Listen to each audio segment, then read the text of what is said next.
Hi up there guys, in this video I will show you how to disable animated thumbnails on TikTok. Firstly guys, you need to make sure that you're on your profile section, and then you should go and select the three dots lines on your right upper side. Then you should go and select the third selection that says settings and privacy.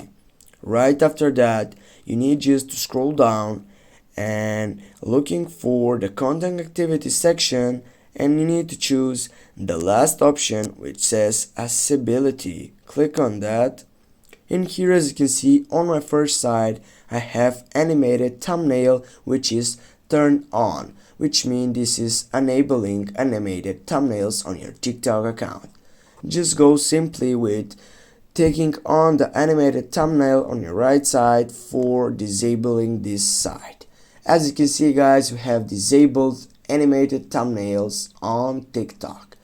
Thanks guys for watching. Don't forget to hit that like and share the video. See you soon guys.